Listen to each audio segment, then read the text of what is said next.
जो आयात मैंने आपके सामने तिलावत की हैं, इनका मफहूम कुछ यूं है। ऐ ईमान वालो, अल्लाह से वैसे डर जाओ, अल्लाह का खौफ अपने दिलों में उसी अंदाज से रखो जिस अंदाज से उसका खौफ अपने दिल में रखने का हक। वला तमूतुन्ना इल्ला व अंतुम मुस्लिमून, और जब तुम्हें मौत आए तो याद रखो कि इस्लाम की हालत में मौत आनी चाहिए, ईमान की हालत में मौत आनी चाहिए। तुम्हारी पहचान वो इस्लाम और ईमान की हैसियत से होनी चाहिए। वअतसिमू बिहब्लिल्लाहि जमीआ, सब के सब जितने हो, काला है, गोरा है, अरब है, अजम है, पढ़ा लिखा है, कम इल्म है, सब के सब अल्लाह की रस्सी को मजबूती से थाम लो। वला तफर्रकू, और टोलियों में मत बटो। याद करो अल्लाह की नेमत को। इज़ कुंतुम आदाअन, जब तुम मुख्तलिफ टोलियों में बटे हुए थे।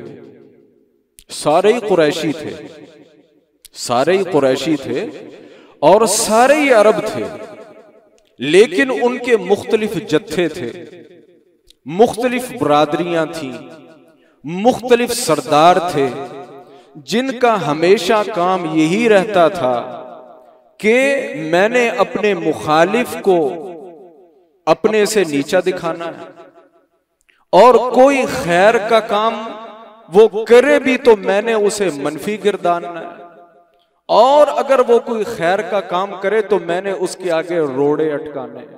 थे सारे ही अरब, सारे ही अरब थे, एक ही बाप दादा की औलाद थे। तफर्रकू, एक कौम, एक जुबान, एक नस्ल, एक महल्ले वुकू, सब कुछ एक, लेकिन तफरीकों में बटे हुए थे। वला तफर्रकू, फिरकों में मत बटो।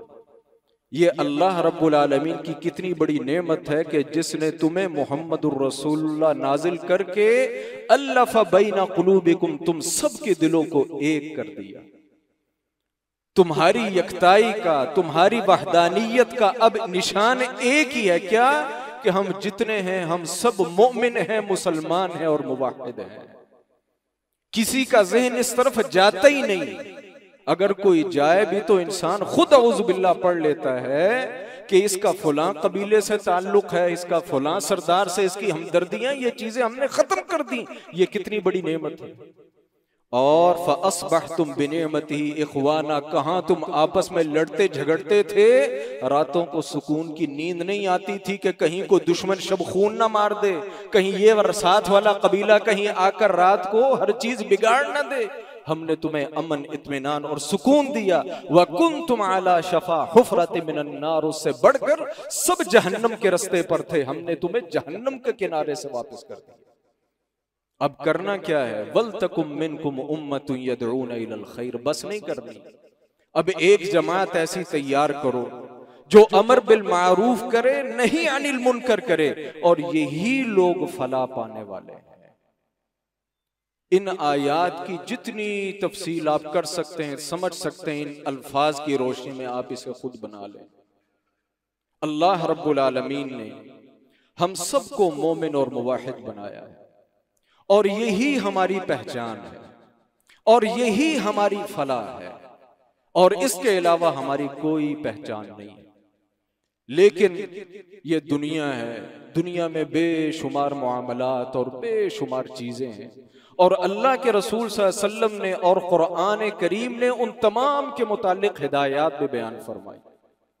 एक चीज कुरान करीम ने बहुत जगह जिक्र की है, बल्कि अहादीस में मुहद्दिसीन ने किताबुल फितन के नाम से पूरी पूरी किताबें लिखी हैं। किताबुल फितन, फितनों की किताब, जिसके अंदर फितने अल्लाह के रसूल ने डिस्कस किए कि इस किस्म के फितने आएंगे, उन फितनों में करना क्या है?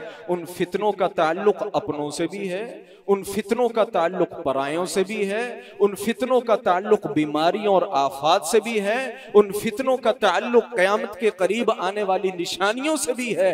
हर वो चीज फितना है जो इंसान के ईमान को, उसके सुकून को, उसकी राहत को तबाह और बर्बाद कर दे।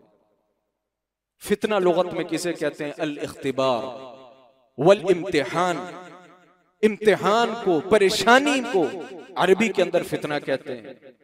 और इसकी तारीफ क्या है कि अफरादुल मुजतमा, जो एक मुआशरा है, वो किसी भी किस्म के दीन या दुनिया के किसी मुआमले में उलझ जाए, उसे कुछ समझ ना आए, तो ये फितना है। ये फितना है मेरे भाइयों। ये फितने अल्लाह के रसूल सल्लल्लाहु अलैहि वसल्लम के जाने के यूं समझे कि थोड़े ही अरसे के बाद ही शुरू हो गए। जनाब उमर रज़ी अल्लाह ताला अन्हु तक दरवाजा फितनों का बंद रहा, उसके बाद फितनों का दरवाजा खुल गया। अब उन फितनों को समझना, उन फितनों को पहचानना, उन फितनों में अपनी हिफाजत करनी, ये मेरी और आपकी जिम्मेदारी है। अपनी नस्लों को वो चीजें बावर करवानी, ये मेरी और आपकी जिम्मेदारी है। और ये फितने कोई इतनी इजी चीज नहीं है जितनी बसा औकात मैं और आप ले जाते हैं। हदीस अभी आपके सामने आएगी।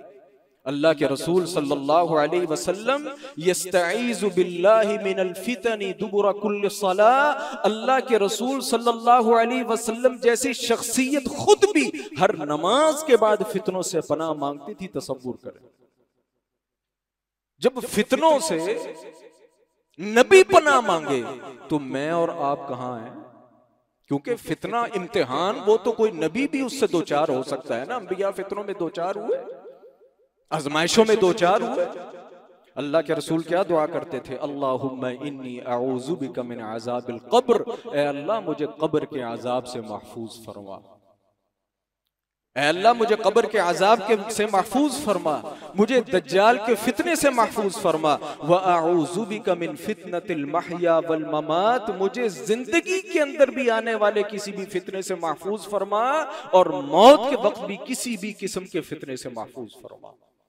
ये फितना, मुसीबत, इम्तिहान, इब्तिला, परेशानी इंसान के ज़हन और दिमाग को माऊफ कर देने वाली या मुतज़ब्ज़िब कर देने वाली चीज किस जगह, किस इंसान के सामने आ जाए, ये किसी इंसान के पास इस चीज की कोई गारंटी नहीं है। सिर्फ अंबिया मासूम होते हैं क्योंकि वो डायरेक्ट अल्लाह रब्बुल आलमीन की नजर में होते हैं। ये सारी जो दुआएं, इसका ये मतलब नहीं नऊज़ु बिल्लाहि मिन ज़ालिक ये पॉसिबल था, पॉसिबल नहीं था।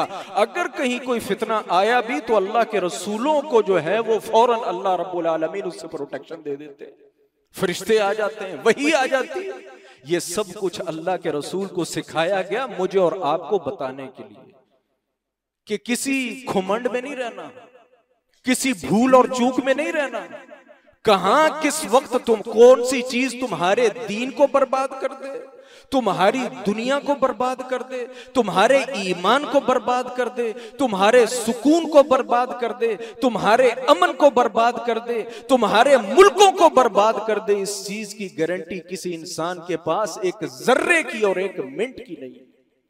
कसरत से दुआ करनी चाहिए। अल्लाहुम्मा इन्नी अऊज़ु बिका मिनल, अल्लाहुम्मा इन्नी अऊज़ु बिका मिन अज़ाबिल क़ब्र व अऊज़ु बिका मिन फितनतिल मसीहिद दज्जाल व अऊज़ु बिका मिन फितनतिल महया वल ममात। ऐ अल्लाह, जब तक हम जिंदा हैं, ऐ अल्लाह हमें भी और हमारी औलादों को हर किस्म के फितनों से महफूज फरमा। और उसकी हिफाजत कैसी है? फितने का मुकाबला समटाइम पॉसिबल होता है, समटाइम पॉसिबल नहीं भी होता। जैसे दज्जाल जब आएगा तो वो तो पूरी दुनिया के ऊपर चक्कर लगाएगा ना, तो किस्मत वाले बचेंगे। बेशुमार जो उसे मिलना नहीं चाहेंगे, लेकिन जब वो उसका सामना करेंगे तो उसके साथ के हो जाएंगे। अल्लाह के रसूल की हदीस है, बड़े बड़े मोमिन, बड़े बड़े मोमिन। लेकिन फितना कहते ही ऐसी चीज को है कि जब इंसान के सामने आए, इंसान की अकल को, इंसान के शऊर को, इंसान के इल्म को, इंसान की उम्र को, इंसान के तजर्बे को फितना जो है वो मिनट के अंदर तहस नहस करके एक साइड पे कर देता है। और यही फितने की खतरनाकी। हम सबको ये दुआ जरूर पढ़नी चाहिए, अल्लाहुम्मा इन्नी अऊज़ु बिका मिन फितनतिल महया वल ममात। अल्लाह ये जो थोड़ी सी जिंदगी है मेरे मौला, ये फितनों से महफूज जिंदगी अता फरमा, ये फितनों से महफूज जिंदगी अता फरमा। और जब कहीं फितना आ जाए, एक फितने के अंदर इंसान को करना क्या चाहिए? इंसान को फितनों के माहौल के अंदर इंसान को सबसे बढ़कर सब्र करना चाहिए। क्यों? फितना तो नुकसान पहुंचाएगा, आपकी जान को पहुंचा सकता है, आपके माल को पहुंचा सकता है, आपकी औलाद को पहुंचा सकता है, आपकी इज्जत आबरू को पहुंचा सकता है, आपकी सरजमीन को पहुंचा सकता है, आपके हुक्मरानों को पहुंचा सकता है। अल्लाह के रसूल ने फरमाया अल मुमिन, मोमिन शख्स कौन है? मोमिन शख्स कौन है? ये नहीं जो फितना देखकर छलांग लगाकर फितने के अंदर छलांग लगा देता है, मैं फितने की इस्लाह करूंगा और मैं फितना दूर करूंगा। नहीं, अल मुमिन अल्लज़ी युखालितुन नास, वो रहता लोगों में ही है। दुनिया में है तो भाई दुनिया में ही रहना है ना, पाकिस्तान में है तो पाकिस्तान में ही रहना है ना। युखालितुन नास, लोगों में रहता है। लेकिन वयस्बिरु अला अज़ाहुम, और कहीं उसे कोई तकलीफ, कोई परेशानी, कोई मुशिक्कत, कोई मुसीबत उसके सामने आती है तो बिगाड़ पैदा नहीं करता। वयस्बिरु अला अज़ाहुम, वो उस अजियत पर सब्र कर जाता है, उस अजियत पर सब्र कर जाता है। वो शख्स बेहतर है उस शख्स से जो फितने में पड़कर अपना ईमान तबाह कर ले या वैसे ही हर चीज छोड़ छाड़ कर कहीं निकल जाए। तो सबसे पहली चीज ऐसे हालात में, माहौल में जब इंतशार हो, फसाद हो, कोई चीज समझ ना आ रही हो, हक और बातिल इस अंदाज से गड़बड़ हो गए हो, तो सबसे पहले कौन सी चीज है? अस्सब्र। इंसान सब्र कर जाए, इंसान खामोश हो जाए। जब फितनों का दौर सहाबा कराम के दौर के अंदर भी आया, बेशुमार सहाबा एक तरफ हो गए थे, बेशुमार सहाबा एक तरफ हो गए थे। बेशुमार के ज़हनों में, बसा औक़ात उनके ज़हनों में कुछ था भी, लेकिन वो पढ़े नहीं। क्यों? अल्लाह के रसूल की हदीस उनके ज़हन में थी कि फितने आएंगे, और फितने के अंदर बेहतर क्या है कि खामोशी से एक तरफ हो जाओ, खामोशी से एक तरफ हो जाओ। जनाब बास सहाबा कहते हैं, हमने जनाब अनस बिन मालिक, बड़े अजीम सहाबी, उनसे हज्जाज बिन यूसुफ के फितने का जिक्र किया। ये भी एक कह लें कि एक इम्तिहान था उस दौर के अंदर कि हज्जाज बिन यूसुफ ने तबाही मचा रखी थी। रहम नाम की चीज कोई नहीं थी, शफकत नाम की चीज कोई नहीं थी, सुनना तो दूर की बात थी, बस जो जहन में आया, दिमाग में आया, वो कर जाता था। वो भी एक बड़ा फितना था। बड़े सहाबा इसका शिकार हो गए, बड़े सहाबा इसका शिकार हो गए। जो बोलता था उसकी गर्दन उड़ जाती थी। तो बाद सहाबा ने अनस बिन मालिक से पूछा रज़ी अल्लाह तआला अन्हु, जनाब इसका क्या करें? फरमाया इस्बिरु, सब्र करो। पूरी हदीस सुन के सब्र करो, खामोश हो जाओ। ये जो आंधी चल रही है, खामोश हो जाओ। फ़इन्नहु ला यअती अलैकुम आमुन इल्ला बअदहु शर्रुम मिन्हु। तुम हज्जाज को रो रहे हो, ये हज्जाज को दाने जाने दो, हज्जाज के बाद जो फितने आएंगे वो उससे कहीं ज्यादा हों। और फिर आखिर में क्या फरमाया? समिअतुहु मिन नबिय्यिकुम, ये मत कहना कि अनस अपनी तरफ से मशवरा दे रहा है कि खामोश हो जाओ। ये बात मैंने अल्लाह के नबी से सुनी कि जब फितना फैल जाए, जब फितने फैल जाएं तो फिर सब्र कर जाओ, हत्ता तलक़ौ रब्बकुम, हत्ता कि तुम्हें मौत आ जाए। तुम्हारे होते हुए खत्म हो जाए, बहुत अच्छी बात है। तुम्हारे होते होते खत्म हो जाए, बहुत अच्छी बात है। ना हो, सब्र कर जाओ। अपने ईमान को दाव पर ना लगाओ, अपनी इज्जत को दाव पर ना लगाओ, अपने अमन और अमान को दाव पर मत लगाओ। अल्लाहु अकबर। एक लंबी हदीस है, अल्लाह के रसूल सल्लल्लाहु अलैहि वसल्लम ने उसमें फितनों का जिक्र फरमाया। फरमाया जब क़यामत के नजदीक ऐसे बड़े फितने आएंगे, क्या होगा? कत्ल गारत आम हो जाएगी। हत्ता के फरमाया कि इंसान यक्तुलु अखा, अपने भाई को कत्ल कर देगा, यक्तुलु जारहु, अपने पड़ोसी को कत्ल कर देगा। सहाबा उस दौर में तो तसव्वुर नहीं था ना। कहने लगे अल्लाह के रसूल, काफिर का कत्ल, मुशरिक का कत्ल, मैदान जिहाद के अंदर कत्ल तो समझ आता है, भला कोई अपने भाई को भी कत्ल करता है, कोई अपने पड़ोसी को भी कत्ल करता है? अल्लाह के रसूल सल्लल्लाहु अलैहि वसल्लम ने फरमाया, हाँ, उस वक्त हुबा मिनन नास, उस वक्त लोग तो होंगे, उनकी शक्लें और सूरतें, उनकी अक्लें, उनकी जिसामतें इंसानों जैसी होंगी, लेकिन हदीस के अल्फाज हैं कि वो अकल से फारिग होंगे। हुबाउम मिनन नास, अकल जाहिरी तौर पर बड़े पढ़े लिखे समझदार बाशऊर, हदीस के अल्फाज है हुबाउन, हकीकत में उनके दिमाग नहीं होंगे। दिमाग अल्लाह ने किस लिए दिया है? हक और बातिल में फर्क करने के लिए, खैर और शर में फर्क करने के लिए, अच्छाई और बुराई में फर्क करने के लिए, हलाल और हराम में फर्क करने के लिए, दुरुस्त और ना दुरुस्त में फर्क करने के लिए। जो इंसान हलाल हराम में फर्क ना कर सके, जिसे ये पता ना चले कि अखलाक क्या है, बद अखलाकी क्या है, जिस इंसान को ये ना पता चले कि एहतराम क्या है, बद एहतरामी क्या है, जिस इसका इंसान को ये पता ना लगे कि इस मुश्किल हालत में मुझे क्या करना है और क्या नहीं करना, वो जितना खूबसूरत हो, वो जितना पढ़ा लिखा हो, वो जितनी बड़ी सी डिग्रियां लिए हुए हो, हदीस के अल्फाज ऐसे लोग आएंगे, होंगे लोग हबा उन, लेकर उनके दिमाग नहीं होंगे। हदीस के अल्फाज हैं अक्सरुहुम, अक्सरियत कैसी होगी? वो समझेंगे कि अन्नहुम अला शैइन व लैसु अला शैइन, वो ये समझते होंगे कि हम जहां खड़े हैं ना, ये बड़ा स्ट्रॉन्ग पॉइंट है, ये बड़ा स्ट्रॉन्ग सिस्टम है, ये जो मेरे जहन के अंदर ख्याल है ये बड़ा मजबूत है। अल्लाह के रसूल की हदीस है व लैसु अला शैइन, ये सब उनका ख्याल होगा, सब बेसलेस होंगे, सब फोके होंगे और सब अक्लों से फारिग और पैदल होंगे। आज हमारी भी यही सूरत हाल, बड़े बड़े पढ़े लिखे लोग, बड़े बड़े समझदार लोग कि जिन्हें देखकर इंसान जाहिरी तौर पर मुतासिर होता है कि ये अक्लमंद है, कोई अकल की बात करेगा, लेकिन उनके नारे, उनके दावे, उनके काम, उनकी दावतें और जिस चीज की तरफ वो लोगों को धकेल रहे हैं, वल्लाहि अज़ीम शायद जानवर भी अपने इलाकों के, अपने एरियाज के और अपने जो उनके यूं कह लें कि उनका हिस्सा होता है, वो भी उसका एहतराम कर जाते हैं। लेकिन हमारे पढ़े लिखे लोग, उन लोगों को इस चीज का शऊर नहीं है कि भाई मेरे जहन के अंदर जो भी है, मेरे जहन के अंदर जिसकी मोहब्बत है, मेरे जहन के अंदर जिसकी नफरत है, वो मोहब्बत और नफरत अपने जहन के अंदर रखो, अपने घर को तो खराब ना करो, अपने भाइयों को तो तंग ना करो, अपने मुल्क को तो तबाह ना करो। जो चीजें अल्लाह रब्बुल आलमीन ने हमें नेमत के तौर पर दी, उन नेमतों की बेकदरी तो ना करो। अल्लाहु अकबर। अल्लाह के रसूल के पास एक काफिला आया, सब अपनी जगह ठीक थे। जैसे ही काफिला आया, क्योंकि वो घोड़ों का और गधों का और ऊंटों का दौर था, हवाएं चलती थी, तो वो जैसे थे लुटे पुटे मिट्टी से भरे हुए, बस उनको शौक था अल्लाह के रसूल से मिलने का।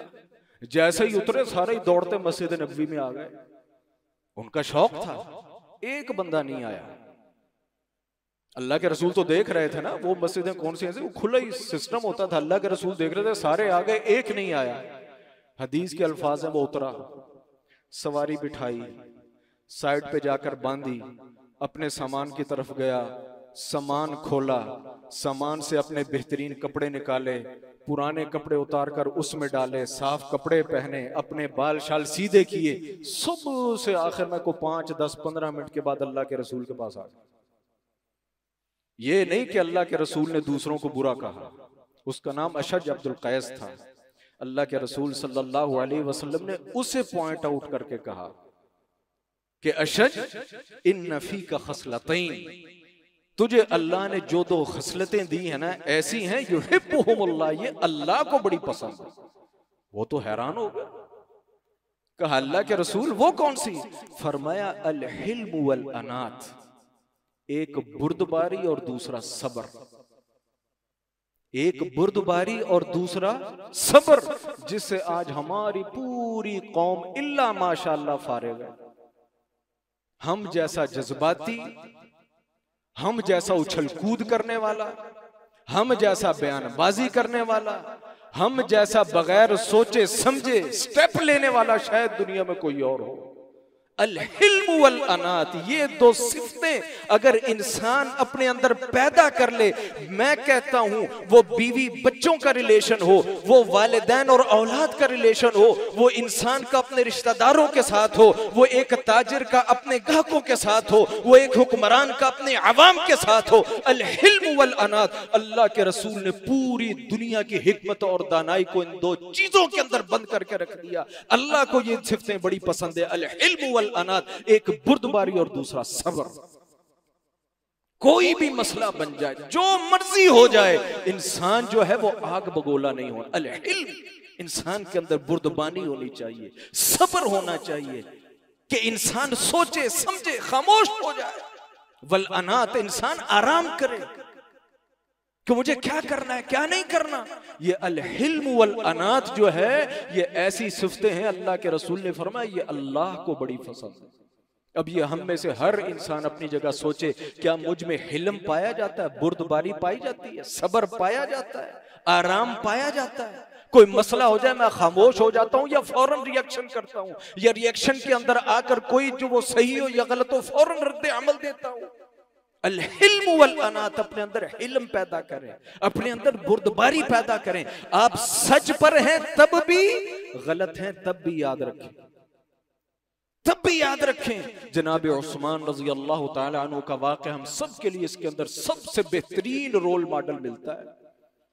ये नहीं कि सब कुछ अचानक हुआ, दिन लगे, महीने लगे, घेराव हुए, मस्जिदों पर कब्जा हो गया। जनाब उस्मान अमीरुल मोमिनीन खलीफतुल मुस्लिमीन अपने घर के अंदर मासूर हो गए, अपने घर के अंदर मासूर हो गए। लोग आते थे अमीरुल मोमिनीन के पास, घेरा या मुहासरा ऐसा ऐसा टाइट हुआ ना कि जनाब हुक्म करें सब कुछ बराबर कर देंगे, जब बिल आखिर कुछ नहीं हुआ तो आपको यहां से निकाल देंगे। फरमाया नहीं, जो फजीलत, जो नेमत अल्लाह ने मुझे दी है ना, ये मैं खुद अपने गले से नहीं उतारना चाहता। ये ना समझे कि बुज़दिल था, देखा हमने प्रेशराइज किया तो छोड़ दी।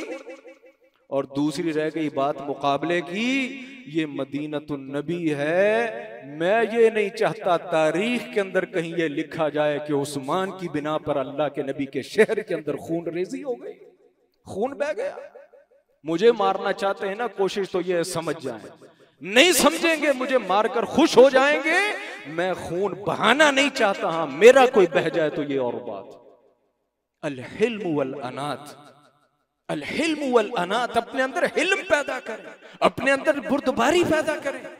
हमारी सिचुएशन क्या है? शौहर है तो वो हिल्म से खाली, बड़ा भाई है तो वो हिल्म से खाली है, बीवी है तो हिल्म से खाली है, अफसर है तो हिल्म से खाली है, हुक्मरान है तो हिल्म से खाली है। जब हिल्म नाम की चीज ही हमारे मुआशरे में नीचे से लेकर ऊपर तक कहीं मौजूद नहीं है, तो मेरे भाइयों फिर हिल्म के मुकाबले के अंदर फिर आग ही है, जो आग हम अपने घरों के अंदर भी देख रहे हैं, अपने मुआशरों के अंदर भी देख रहे हैं, गली बाजारों के अंदर भी देख रहे हैं और अपने हुक्मरानों के अंदर भी देख रहे हैं।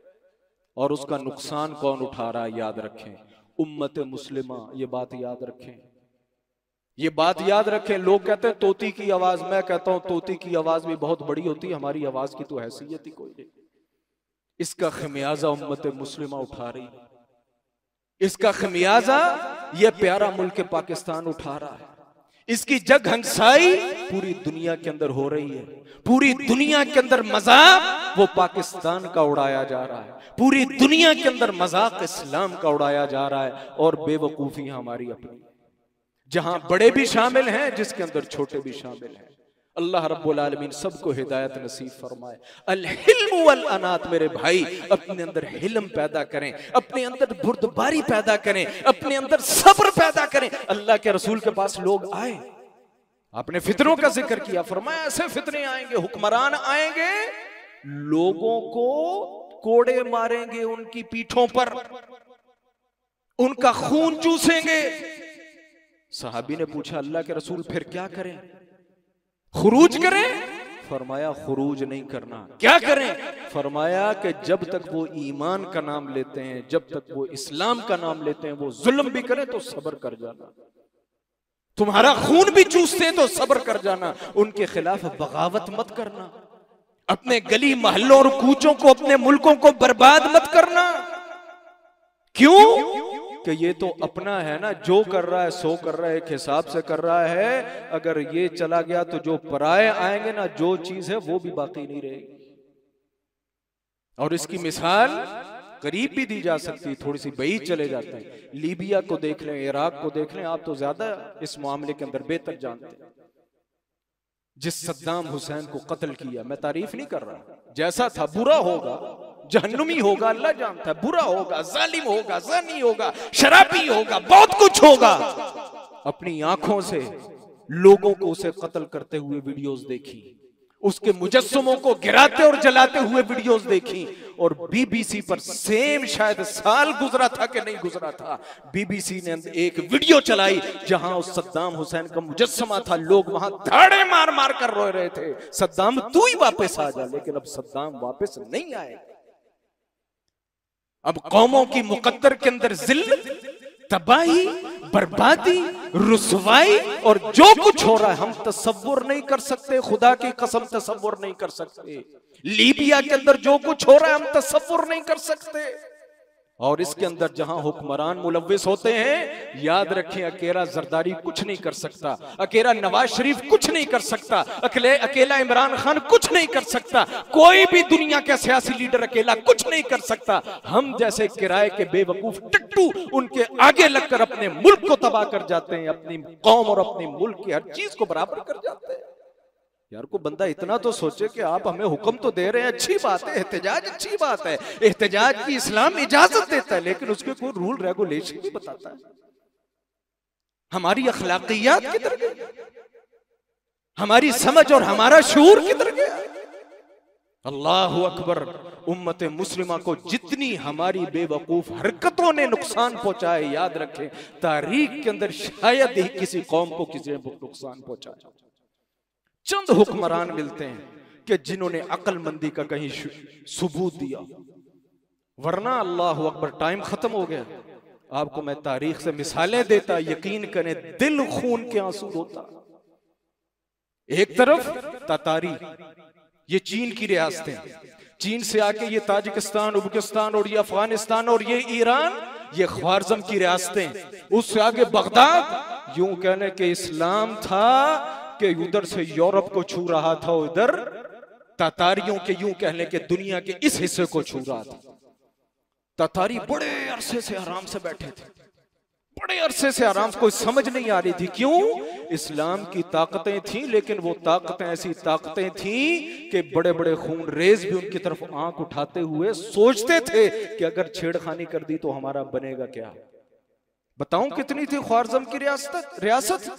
जब बगदाद के खलीफा नासिर ने सिर्फ अपनी जाती इनाद की मानिद के शाह ख्वारिज़म जो है वो मुझे अपना खलीफा तस्लीम क्यों नहीं करता, इसने जब वहां से बगदाद से इधर चंगेज खान को, तातारी हुकूमत को खत लिखना था कि तू इस पर हमला करे, बड़े उसने हीले सोचे।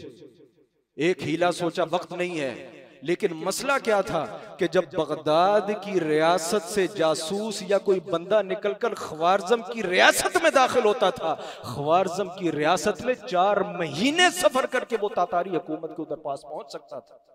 कितनी? 4 महीने। जहां जासूस को, कि जिसको होता है मैं अनन फनन जो है अपनी इस दुश्मन की या अपने मुखालिफिन की या इस राज को लेकर निकल जाऊं, जिसे जिस सरजमीन में 4 महीने तक सफर करना पड़े, आप याद रखें कि उस ममलिकत का तूल और अर्ज कितना होगा। उस नासिर ने जाती इनाद की बिना पर कि जो तातारी चंगेज खान जो सोच रहा था, मुर्रिखीन ने लिखा है अगर खलीफा नासिर ये बदतमीजी न करता तो ऐन मुमकिन था कि ये तातारी आलम इस्लाम को उम्मत मुस्लिमा का नुकसान न करते। जाती इनाद, बस के मुझे ये खलीफा क्यों नहीं मानता, मुझे ये खलीफतुल मुस्लिमीन क्यों नहीं लिखता, ये मेरे सामने आकर सर झुकाता क्यों नहीं। उस खलीफा नासिर ने चंगेज को कहा कि तू शाह ख्वारिज़म, ख्वारिज़मी रियासत पर हमला कर दे, बगदाद की जो हुकूमत है वो उसके अंदर बिल्कुल अमल दखल नहीं देगी। मुर्रिखीन ने फिर रो रो कर लिखा, काश के खलीफा नासिर ये हरकत ना करता। और नतीजा यही हुआ कि फिर तातारियों ने शाह ख्वारिज़्म और ख्वारिज़मी रियासत के ऊपर हमले शुरू कर दिए और 1 साल की महदूद मुद्दत के अंदर पूरी ख्वारिज़मी रियासत 1 करोड़ मुसलमान कत्ल हो गया। कितना? 1 करोड़ मुसलमान। तसव्वुर कर रहे। फिर क्या खलीफा नासिर बच गया?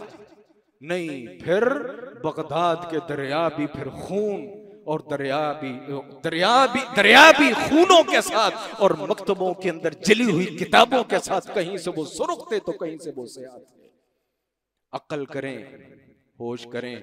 इस वक्त हम बहुत सख्त एक आलमी फितनों के दौर के अंदर रह रहे हैं। अल्लाह ने हमें पुरसुकून जमीन दी है ना, अल्लाह ने पुरसुकून इज्जत की जगह दी है ना, यहाँ हम आजादी से रहते हैं, सुकून से रहते हैं, सुकून से खाते हैं। इसकी कदर करें।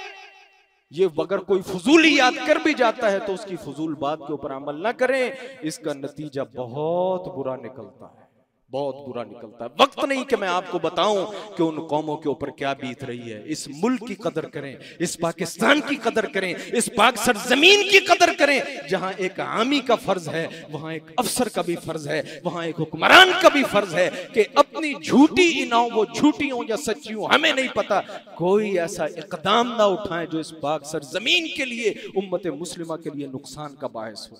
क्यों? अगर चीज नेमत जब अल्लाह छीन लेता है ना तो फिर आसानी से वापस नहीं करता। अल्लाह रब्बुल आलमीन से दुआ है, रब्बुल आलमीन हमें भी हिदायत नसीब फरमाए, हमारे हुक्मरानों को भी नसीब फरमाए, हमारे इदारों के अंदर बैठे हुए अफसरानों को भी नसीब फरमाए। अल्लाहु अकबर। मैंने किसी दौर के अंदर बगदाद की खिलाफत के मुतालिक पढ़ा था। आजकल कहीं जो है ये कहीं कोई किताब मेरे हाथ लग गई तो आजकल मैंने इन किताबों को पढ़ना शुरू कर दिया। 3, 4, 5 कॉमन बीमारियां जो है वो उम्मतों की तबाही का सबब बनती हैं और वो सारी की सारी ऊपर से लेकर नीचे तक हम में पाई जाती हैं। कुर्सियों की ख्वाहिश, पेट की ख्वाहिश, शर्मगाहों की ख्वाहिश, अदल इंसाफ का फुकदान, और ये जो सरकारी अफसरान हैं अदल और इंसाफ से बेपरवाह होकर जो काम करना उसको रिश्वत के साथ करना, हलाल तरीके से नहीं करना। किताबें फोन लें, इनमें से 6ठी 7वीं एक चीज आपको तर्क जिहाद मिल जाएगा और 7वीं चीज आपको कुरान और हदीस से दूरी मिल जाएगी। आपको 8वीं चीज पूरी तारीख के अंदर नहीं मिलेगी। 2 चीजें उतली भी हमारे अंदर शामिल हैं, बाकी जितनी सिफातें हम सब के अंदर पाई जाती हैं। मैं समझता हूँ ये अल्लाह की कोई खास मेहरबानी है कि रब ने हमें अभी तक इज्जत, हिफाजत, अमन और अमान दिया हुआ है। इसकी हम जितनी कदर कर जाएं मेरे भाइयों उतना ही कम है। बात आगे बढ़ती जा रही है। अल्लाह रब्बुल आलमीन से दुआ है रब्बुल आलमीन हमें कुरान और हदीस के मुताबिक समझ, कुरान हदीस पर अमल करने की तौफीक अता फरमाए। कुरान हदीस के मुताबिक हमें इन फितनों का मुकाबला करने की तौफीक अता फरमाए और हमें तौफीक दे, हमें भी, हमारे बड़ों को भी, हमारे छोटों को भी, कि हम ईमान और इस्लाम के मुताबिक अमल करें। अपनी ज़ातियात और ये जितनी चीज़ें हैं ये एक तरफ और प्यारा इस्लाम और इस्लामी ममालिक ये एक तरफ, इन चीज़ों को सबसे पहले अपने सामने रखें। वाखिरु दावाना अल्हम्दुलिल्लाहि रब्बिल आलमीन।